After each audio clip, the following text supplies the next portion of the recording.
பல வருஷம் கழிச்சு என்னோட பர்சனல் ப்ரெஸ் மீட்டில் உங்க எல்லாரையும் மீட் பண்ணுறது வந்து ரொம்ப ரொம்ப சந்தோஷமாக இருக்குது. எக்ஸ்டெண்டட் ஃபேமிலியை மீட் பண்ண மாதிரி ஒரு ஒரு நல்ல ஒரு எமோஷன். அடிக்கடி இப்படியே மீட் பண்ணணுன்னு இருக்கு. அதுக்கு நீங்கள் எல்லாரும் கொஞ்சம் சப்போர்ட் பண்ணிங்கன்னா தொடர்ந்து மீட் பண்ணலாம்.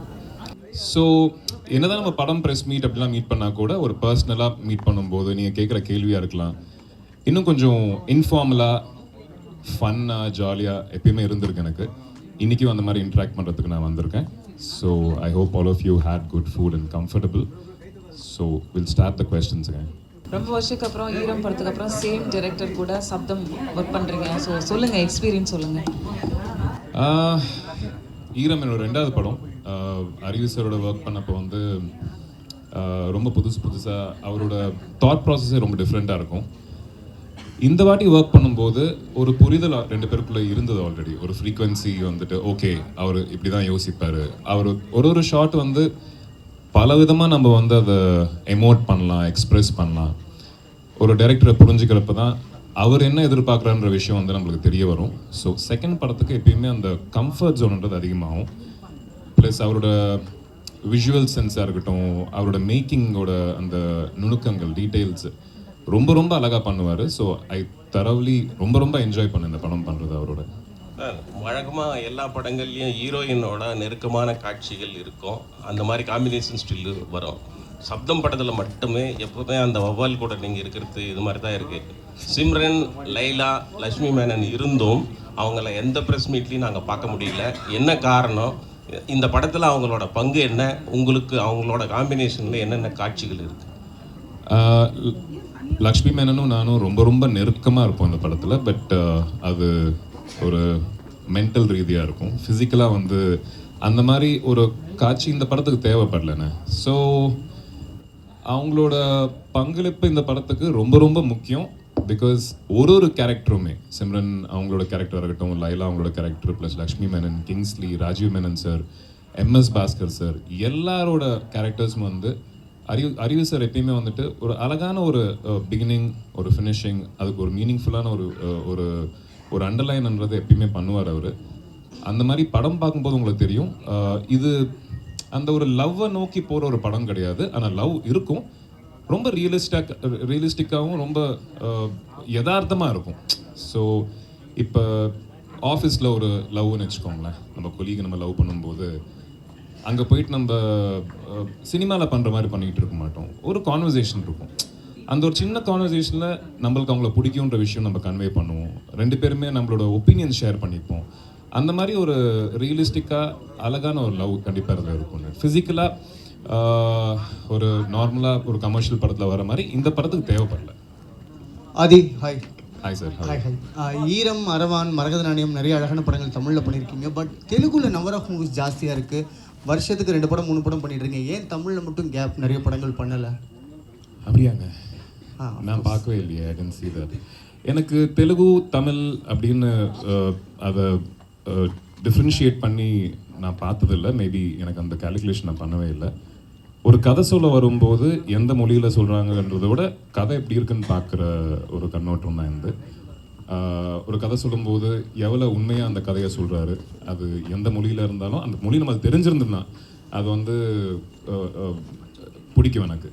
ஸோ வீடு இங்கே தான், கல்யாணம் இங்கே தான் பண்ணேன், ஸ்கூல், காலேஜ் எல்லாமே இங்கே தான், ஃப்யூச்சர் கூட இங்கே தான். அங்கேருந்து ஹிந்திலேருந்தோ இல்லை தெலுங்குலேருந்து படங்கள் வரப்போது அது நல்லா இருந்தால் கண்டிப்பாக பண்ணணுன்னு ஆசையாக இருக்குது. பட் தமிழில் வந்துட்டு இந்த வருஷம் கண்டிப்பாக நிறைய படங்கள் இருக்குது பாலாஜி. தேங்க்யூ. ஸோ மரகத நாணயம் 2 இருக்குது. அதுக்கப்புறம் டிஸ்கோன் இன்னொரு ப்ராஜெக்ட் ஒன்று டேக் ஆஃப் ஆகுது. தென் சப்தம். I think this year will be full. அடிக்கடி மீட் பண்ணணும்னு ஆசையாக இருக்குன்னு சொன்னேன்ல, அது கண்டிப்பாக நடக்கும்னு தோணுது எனக்கு. கண்டிப்பாக நாங்களும் காத்துட்ருக்கோம். அண்ட் ஈரம் அறிவழகனோட 2வது படம் ஒர்க் பண்ணீங்க. And after long break 10 years கழிச்சு இந்த படம். ஸோ உங்கள் டேரக்டர் எப்படி பார்க்குறீங்க? அண்ட் ஒர்க்கிங் எக்ஸ்பீரியன்ஸ் எப்படி இருந்தது செட்டில்? அந்த மீண்டும் ஈரம் டீமோட எனக்கு ஈரம் அறிவு சார் வந்து அந்த படம் முடிஞ்சக்கப்புறம் we always been great friends. அது 2 பேருமே வந்து படம் பண்ணல, ஆனால் ஒரு க்ளோஸான ஒரு ஃப்ரெண்ட்ஷிப், ஒரு பாண்டுன்றது இருந்துகிட்டே இருந்தது. நிறைய படங்கள் நடுவில் பேசுவோம் பண்ணணும் அப்படின்ட்டு. பட் படம்ன்றது நாங்கள் 2 பேரும் மட்டும் நினச்சா பார்த்தது இல்லை, ஒரு டீம் ஒன்று வரணும் அதுக்கு. ஸோ இந்த படத்தை கரெக்டாக அது அமைஞ்சது. அண்ட் ஐ திங்க் இதுக்கப்புறம் வந்துட்டு நிறைய படங்கள் சீக்கிரமாக பண்ணணும் அப்படின்ற ஒரு இன்ட்ரெஸ்ட் எனக்கு இருக்குது. அது கடவுள் புண்ணியத்தில் I think if it happens I'll be very happy to work with Arivu sir again and again and again because extraordinary film maker. படம் ஹிட்டு நல்லா இருக்கு, அது பக்கத்தில் வைக்கலாங்க. ஒரு படம் ஒர்க் பண்ணும்போது ஒரு ஆள் எவ்வளோ அவர் பர்சனல் லைஃப்பை விட்டுட்டு ஒரு படத்துக்கு எவ்வளோ ஃபோக்கஸ் பண்ணுறாரு அப்படின்னும் போது பார்க்குறது ரொம்ப சந்தோஷமாக இருக்கும். அந்த மாதிரி படங்களை நம்மளும் பங்காக இருக்கலாம் அப்படின்னு தோணும். இந்த படத்தில் வந்து சவுண்ட் இன்ஜினியராக நடிச்சிருக்கீங்க, இங்கே சவுண்ட் இன்ஜினியராக நடிச்சிருக்கீங்க. இந்த சவுண்ட் அனுபவங்கள் எப்படி இருக்குது? சவுண்டு இன்ஜினியரை பற்றி உங்களோட கருத்து என்ன? Sir paranormal investigator sir. அதாவது பார்க்குறதுக்கு அப்படி தான் இருக்கும். அந்த பூம் ராடு ஹெட்ஃபோன்ஸ் எல்லாம் பார்க்கும்போது சவுண்ட் இன்ஜினியர் மாதிரி தான் இருக்கும். அது படத்தில் கூட ஒரு டைலாக் இருக்கும், யார் சார் ஏதோ எக்ஸிபிஷனுக்கு ஏதோ ஈவெண்ட்டுக்கு ஏதோ சவுண்டு கொண்டு வந்த மாதிரி இருக்கீங்க அப்படின்னு சொல்லுவாங்க ஒரு கேரக்டர். பேரநார்மல் இன்வெஸ்டிகேட்டர்ன்றது புது கேரக்டர் சார். அந்த கேரக்டர் வந்துட்டு இந்தியன் சினிமாவில் இப்போ வரைக்கும் வந்ததில்லை. ஆனால் உண்மையிலேயே வந்துட்டு பேரநார்மல் இன்வெஸ்டிகேட்டர்ஸ் இருக்காங்க. அதாவது ஒரு ஸ்பிரிட்டோட லைசன்ஸ் வச்சுக்கிட்டு ஒரு ஆஃபீஸ் வச்சுக்கிட்டு கம்யூனிகேட் பண்ணுறதுக்கு ஆட்கள் இருக்காங்க. ஸோ அந்த மாதிரி ஒரு ரோல் தான் ப்ளே பண்ணியிருக்கேன். அதை கேட்டப்போ எனக்கு ரொம்ப இன்ட்ரெஸ்டிங்காக இருந்துச்சு. நிறைய ரோல்ஸ் ப்ளே பண்ணுவோம் நம்ம ஆக்டர்ஸாக. ஒரு புதுசாக யாருமே ப்ளே பண்ணாத ஒரு ரோல் ப்ளே பண்ணும்போது அது ஒர்க் பண்ணும்போதே ஒரு இன்ட்ரெஸ்டிங் ஃபேக்டர் இருக்கும். ப்ளஸ் அறிவு சார் வந்து நிறைய ரிசர்ச் பண்ணி அதுக்கான விஷயங்கள்லாம் வந்துட்டு எக்ஸ்பிளைன் பண்ணப்ப எனக்கும் புதுசாகவும் இன்ட்ரெஸ்டிங்காக இருந்தது. அது தெலுங்குல பாலகிருஷ்ணா கூட அகண்டா 2 நடிக்கிறீங்க. அவர் இந்த படத்தை பற்றிலாம் பேசினாரா? அவரோட இது எப்படி இருந்தது? அவர் பார்த்தாருங்க, ட்ரெய்லர் பார்த்தாரு, சூப்பர்గా ఉంది அப்படின்னாரு. ரெண்டாவது வாட்டி திருப்பியும் போட்டு பார்த்தாரு. ஸோ அந்த படத்தில் அந்த பேட்கான பங்களிப்பு என்ன பண்ணுது அந்த பேட், அந்த கான்செப்ட் பற்றிலாம் தெரிஞ்சுக்கிட்டாரு. ஐ திங்க் தெலுங்குல கூட ரிலீஸ் ஆகுது படம், அவரையும் பார்க்க வைக்கணும்னு ஆசையாக இருக்குது. பார்த்தாருன்னா சூப்பர். அது சார், நீங்கள் வந்து நிறைய படத்தில் ஹீரோ நடிச்சிருக்கீங்க, ஆனால் சில படத்தில் வந்து negative role and villain character பண்ணுறீங்க. உங்களுக்கு எது பிடிச்சிருக்கு? கேமரா முன்னாடி நிற்கிறது பிடிச்சிருக்கு. இல்லை ஆக்சுவலாக என்ன நிறைய பேர் என்ன சொல்லுவாங்கன்னா, பெரிய ஹீரோ கூட எனக்கு நெகட்டிவ் ரோல் கொடுத்தாலும் சரி வில்லன் ரோல் கொடுத்தாலும் சரி ரொம்ப நல்லா இருக்குது, கம்ஃபர்டபுளாக இருக்குது அப்படி. இல்லை என்னங்க சிம்பிளுங்க, இப்போ நீங்கள் நல்லவர் நான் கெட்டவன் வச்சுக்கோங்களேன். சும்மா கெட்டவனுக்கு வந்து அவன் என்ன வேணாலும் பண்ணலாம், ஆனால் நல்லா வந்துட்டு பிரின்சிபல்ஸோட வாழ்வான். ஸோ பிரின்சிபல்ஸோட வாழ்கிறது வந்து நம்ம நிறைய படங்களில் பார்த்துருப்போம். ஒரு ஹீரோவாக பண்ணும்போது அதுக்கான அதாவது வேரியேஷன்ஸ் ரொம்ப கம்மியாக இருக்கும். கெட்டவனுக்கு அந்த ஒரு பவுண்டரியே இருக்காது, அவன் என்ன வேணாலும் பண்ணலாம். ஸோ அந்த மாதிரி ஒரு ஆக்டரை பார்க்கும்போது வில்லன் பண்ணும்போது கொஞ்சம் இன்ட்ரெஸ்டிங்காக இருக்கும். அது ஒன்று. பதில் வரலையே சார். என்ன பதில்? அதானே வில்லன் பண்ணும்போது இன்ட்ரெஸ்டிங்காக இருக்கும். ஆனால் இப்போ 2 பேருமே வந்து ஒரே மாதிரி தானே இருக்கிறாங்க, ஹீரோவும் வில்லன் மாதிரி தானே இருக்கிறாரு. பல பேர் வந்து படம் அப்படி தானே வருது. ஐ திங்க் அப்படி இருந்தால் தான் பிடிக்குது இல்லைங்க எல்லாருக்குமே. ஸோ என்ன பிடிக்குதோ அதுக்கு ஏற்ற மாதிரி தான் பண்ணணும். மிருகம் எத்தனையோ இன்டர்வியூ நீங்கள் பண்ணியிருக்கீங்க, உங்களை எத்தனை பேர் இன்டர்வியூ எடுத்திருப்பாங்க. ஆனால் லாஸ்ட்டாக இப்போ உங்கள் ஒய்ஃப் உங்களை இன்டர்வியூ எடுத்தாங்க, அதில் கூட ஒரு விஷயம் சொல்லியிருக்கீங்க. எப்படி இருந்தது அவங்க உங்களை இன்டர்வியூ எடுக்கும்போது? ரொம்ப ரொம்ப நல்லா இருந்தது. தேங்க்ஸ் டு நிக்கி. கேட்டேன் இந்த மாதிரி ப்ரமோஷன்ஸ் இன்னும் தேவைப்படுது படத்துக்கு, ஏதாவது இன்ட்ரெஸ்டிங்காக பண்ணணும் அப்படின்போது ஒரு ஐடியா வந்தது. நிக்கி ஒருவேளை நீ இன்டர்வியூ பண்ண எப்படி இருக்கும் அப்படின்னு சொன்னோடனே ஒரு வார்த்தை கூட கேட்கல, இமீடியட்டாக பண்ணலாமே, எந்த சேனலுக்கு பண்ணலாம், எப்படி பண்ணலாம் அப்படின்னு சொல்லிட்டு நாங்கள் எங்கள் பிஆர் டீம் அவங்களுக்கு சொல்லி அவங்க ஒரு அரேஞ்ச் பண்ணாங்க. ஸோ தேங்க்ஸ் டு அவங்க பேயை பற்றி கேட்கும்போது நீங்கள் ஒரு ரியாக்ஷன் கொடுத்தீங்க, அவங்க வந்து ஒரு ரியாக்ஷன் கொடுத்தாங்க. அந்த டைம் எப்படி இருந்தது? பயமாக இருந்தது. அதாவது ப்ரெஸ் மீட்டில் உங்க எல்லாருக்குமே தெரியும், அந்த கொஸ்டின் கேட்டு நான் பதில் சொன்னது. வீட்டில் நிக்கிக்கு அந்த நியூஸ் தெரிஞ்சது. கல்யாணத்துக்கு அப்புறம் உனக்கு பேய்னா நம்பிக்கை வந்ததா அப்படின்னு சொல்லிட்டு, அப்போ நான் பேயா அப்படின்னாங்க. இல்லைம்மா அப்படி இல்லை, அதுக்கு முன்னாடி ஒரு கதை இருக்குது, அதுக்கு பின்னாடி ஒரு கதை இருக்குன்னு சொல்லிட்டு ஃபுல்லாக சொன்னதுக்கப்புறம் ஓகே ஓகே. இப்போ நீங்கள் நடித்த படம் எல்லாருமே சிறப்பாக தான் நடிச்சிருக்கீங்க. இருந்தாலும் அரவான், மிருகம் இந்த 2மே வந்து ரொம்ப குறிப்பிடத்தக்க படங்கள். உங்கள் ரோல் அரவான், மிருகம் 2மே வெற்றி தோல்வியை தாண்டி அது ஒரு ஈர்ப்பான இன்றைக்கும் மறக்க முடியாத கதாபாத்திரங்கள். அது இதில் வந்து இது 2வது பாகம் வர்ற மாதிரி எதுவும் ஐடியா இருக்குதா? அந்த மிருகம் 2 கூட அது மாதிரி வர்றதா கூட ஒரு செய்தியா அது யூகமானு தெரியல ஒன்று வந்தது. இல்லைங்க, அது 2 விதமாக பார்க்கலாம் சார். அதாவது செகண்ட் பார்ட் பண்ணால் கமர்ஷியலாக நல்லா இருக்கும் அப்படின்ற ஒரு இது, அது உண்மை. அது ஒரு நல்ல ஓடின படத்தை நம்ம 2வது பார்ட் பண்ணும்போது கமர்ஷியலாக நம்மளுக்கு ஹெல்ப் ஆகும் அப்படின்னு தோணும். ஆனால் நல்ல கதை இல்லாமல் போகும்போது அது ஃபஸ்ட் பார்ட்டியே வந்து நம்ம கொஞ்சம் அதோட வேல்யூ கம்மி பண்ண மாதிரி ஆகிடும்ன்ற ஒரு. மிருகம் வந்தாங்க சொன்னாங்க, பட் அதில் அந்த ஒரு பலம், ஒரு ஆனஸ்டி எனக்கு இல்லைன்னு தோணுச்சு. அதனால நான் பண்ணல. வேறு யாரை வச்சு பண்ணிக்கலாமா அப்படின்னு கேட்டேன். கண்டிப்பாக பண்ணிக்கலாங்க, உங்கள் இஷ்டம், ப்ரொடியூசராக அது உங்களோட விருப்பம் அது அப்படின்னு சொல்லி சொன்னேன். அதை ஸ்டார்ட் பண்ணாங்களா இல்லையான்னு தெரியல. உங்கள் பிரதருக்கு ஒரு நீங்கள் ஒரு படம் பண்ணீங்க வியாபாரம் நான் காக்க. அதுக்கப்புறம் செகண்ட் பார்ட் என்ன இருக்கா, இல்லை அதுக்கப்புறம் உங்கள் பிரதர் கூட ட்ராவல் பண்ணுற மாதிரி ஏதாவது ஒரு ஐடியா இருக்கா? பிரதர் இன்னொரு ஸ்கிரிப்ட் ரெடி பண்ணியிருக்காரு. அவர் வந்து கதை கேட்டேன்னா ஒரு ஆடியன்ஸாக கேட்டேன், ரொம்ப நல்லா இருந்துச்சு, இன்ட்ரெஸ்டிங்காக இருந்தது. அவர் திருப்பி நடிக்க கூப்பிட்டா கண்டிப்பாக போவேன், எனக்கு இன்ட்ரெஸ்ட்டாக இருக்குது நடிக்க. கல்யாணத்துக்கு முன்னாடி வந்து நீங்கள் சோலோவாக கதை கேட்பீங்க, இப்போ வந்து உங்கள் ஒய்ஃப் கூட சேர்ந்து கேட்பீங்களா? லவ் ஸ்டோரி ஏதாவது இருந்தால்? இல்லைங்க, அவங்க ப்ரொஃபஷ்னலாக வந்துட்டு எங்களோட we are very independent. But opinion கேட்குறது உண்டு. ஒரு விஷயம் நம்ம கதையாக கேட்கும்போது அவங்ககிட்ட சும்மா ஜென்ரலாக நம்ம ஃப்ரெண்ட்ஸ் கிட்ட சொல்லிப்போம்ல, அந்த மாதிரி சொல்கிறது உண்டு. அவங்க ஒப்பீனியன் அவங்க கொடுக்குறது உண்டு.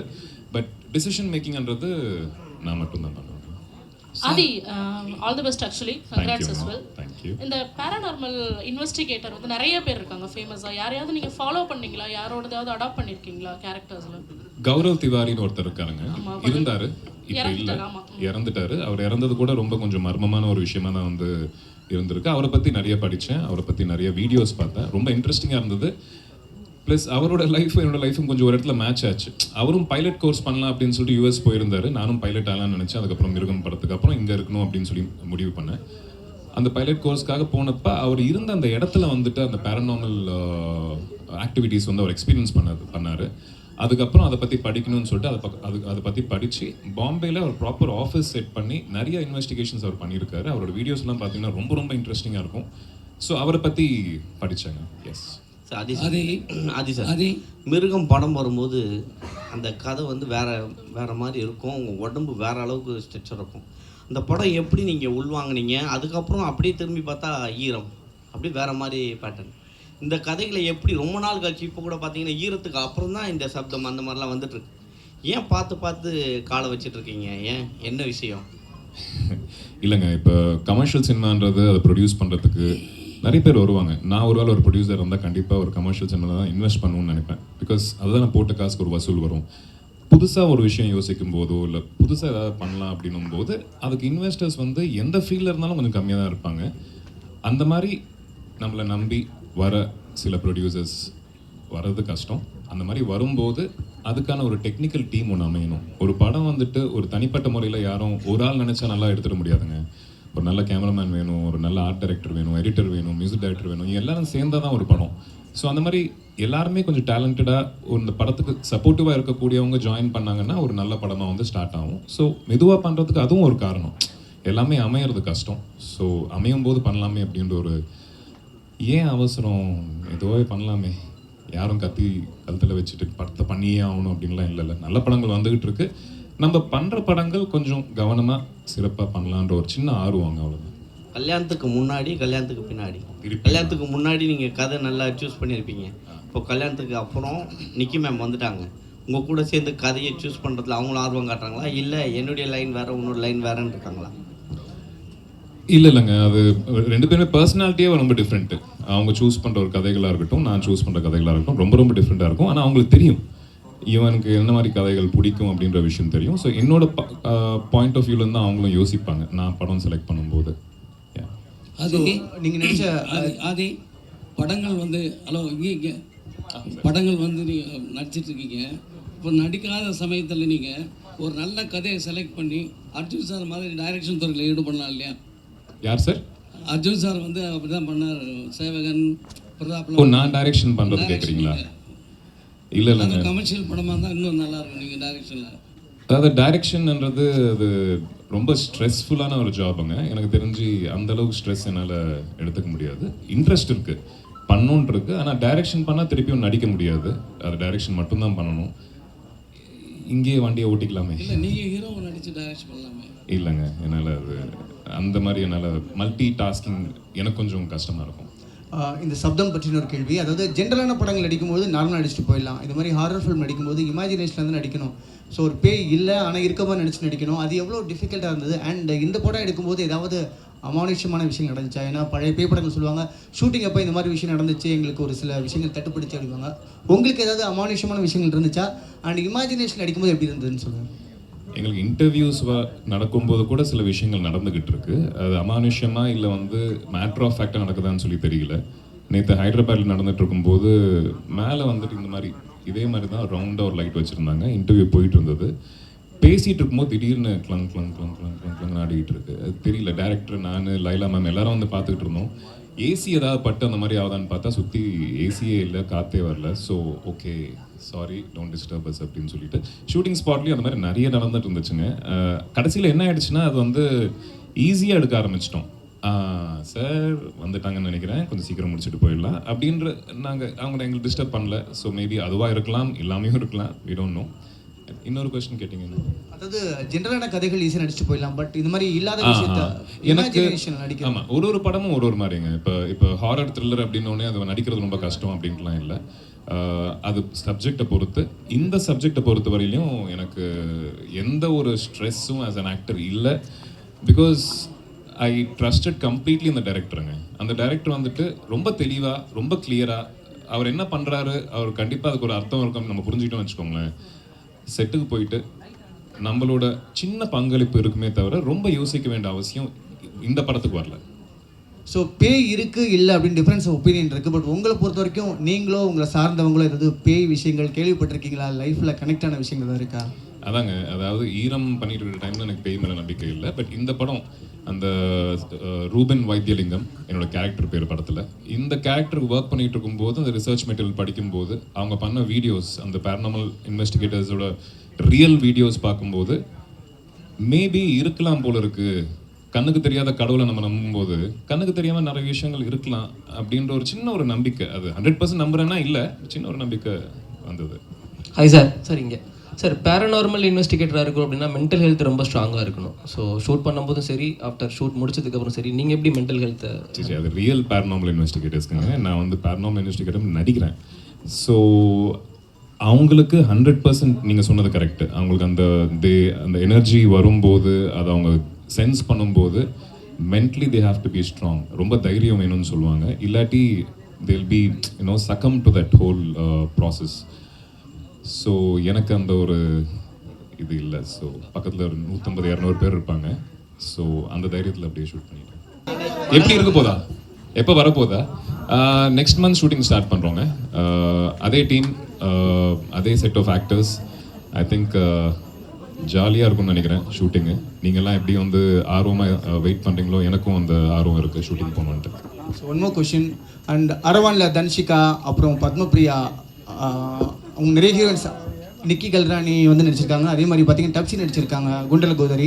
ஸோ முன்னாடி உங்கள் படங்களில் வந்து எந்த அளவுக்குனா நீங்கள் வந்து ஹீரோயின் நடிக்க மாட்டிக்கலாம், ஆஃப்டர் மேரேஜ் நிக்கிட்ட ஏதாவது கண்டிஷன்ஸ் இருக்கா, இந்த மாதிரி ரொம்ப க்ளோஸாக நடிக்கக்கூடாது அப்படிலாம் சொல்லியிருக்காங்களா, இல்லை ஓகேட்டாங்களா? இருக்கும், அதே இல்லாமல் இருக்கும். அதாவது கல்யாணத்துக்கு முன்னாடி எப்படின்னா, ஒருவேளை சில ஸ்கிரிப்டில் இன்டிமேட் சீன்ஸ் இருக்கும்போது யார் பெர்மிஷனும் கேட்க வேண்டிய அவசியம் இல்லை. கதை நல்லா இருந்தால் போய் பண்ணிவிடுவோம். இப்போ பொண்டாட்டி கிட்ட கண்டிப்பாக கேட்டாகணும், நான் இந்த மாதிரி இருக்குது ஓகேவா அப்படின்னு ஒரு வார்த்தை கேட்கல தப்பு இல்லையே. பட் நிக்கி கூட அவங்களும் சினிமா துறையில் இருக்கிறதுனால ப்ரொஃபஷ்னலாக இந்த கதைக்கு அது கண்டிப்பாக தேவைப்படுது அப்படின்னா அவங்க ஒத்துப்பாங்க கண்டிப்பாக. பட் தேவைப்படலன்னும் போது பிச்சு கொடுவாங்க.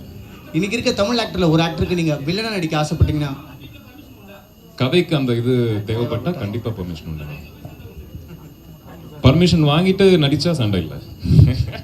சரி, இன்னைக்கு இருக்க ஹீரோக்களில் ஒருத்தருக்கு நீங்கள் வில்லனாக நடிக்க ஆசைப்பட்டீங்கன்னா யார்? தமிழ் ஹீரோவில் நிறைய ஹீரோக்கள் இருக்காங்க. அஜித் சார் இருக்காரு, நிறைய பேர் இருக்காங்க. அண்ட் விஜய் அவர்களோட ஃபைனல் மூவி சொல்லிட்டாரு. பட் உங்களுக்கு இந்த ஹீரோக்கு வில்லன் நடிச்சா, ஏன்னா தமிழில் இன்னைக்கு பார்த்தீங்கன்னா ஹீரோக்களோட வில்லன் நிறைய ஸ்மார்ட்டானவங்க வந்துட்டு இருக்காங்க ஜென்ரலாக. ஸோ உங்களுக்கு அந்த மாதிரி ஏதாவது ஐடியா இருக்கா? எனக்கு எல்லா ஹீரோஸோடையும் வில்லனாக நடிக்கணும்னு ஆசையாக இருக்குது. யாரோ ஒருத்தர் எல்லா வில்லனோடையும் ஹீரோவாக நடிக்கணும்னு ஆசையாக இருக்குது. ஆனால் அது வந்து கதை தான் டிசைட் பண்ணுவோங்க. கதை தான் ஹீரோ ஃபஸ்ட்டு. அந்த கதையில் வந்துட்டு நம்மளோட அந்த ஒரு ரோல் என்னவான்னு பார்த்து தான் டிசைட் பண்ணணும். எனக்கு தெரிஞ்சு கேட்டிங்கன்னா அஜித் சாரோட கண்டிப்பாக நடிக்கணும்னு இருக்கு, விஜய் சாரோட நடிக்கணும்னு இருக்கு. பட் கதை அதில் என்னோட பங்களிப்பு என்ன அப்படின்னு யோசிச்சு தான் பார்த்தா நடிப்போம். சார் டைட்டில் உங்களது ஈரம், சப்தம், மிருகம் இந்த மாதிரியான வரும்பொழுது வித்தியாசமான ஒரு வார்த்தைகள் உங்களுக்கு வருது உங்கள் படத்துக்கு டைட்டில். நீங்கள் ஏதாவது டைட்டில் சொல்லியிருக்கீங்களா இந்த டைட்டிலை விட வேற அளவுக்கு? டைட்டில் சஜஷன்ஸ் கொடுப்பேன். சஜஷன்ஸ் கண்டிப்பாக எல்லாரும் டீமாக வந்து பேசுகிறது உண்டு. பட் முக்கால்வாசி டைட்டில்ஸ் என் டைரக்டர்ஸே வந்து நல்ல டைட்டில்ஸ் கொண்டு வந்துடுறாங்க. ஸோ சஜஷன்ஸ் கேட்குறது உண்டு, டிஸ்கஸ் பண்ணுறது உண்டு. எண்டு வந்து இப்போ வரைக்கும் நான் எதுவுமே நான் கொண்டு வந்த டைட்டில் வந்து படத்தில் எப்பயுமே வச்சதில்லை. பிகாஸ் அவங்களே நல்ல டைட்டில்ஸ் கொண்டு வரதுனால. தேங்க்யூங்க, லவ் யூ ஆல், ரொம்ப ரொம்ப நன்றி, தேங்க்யூ.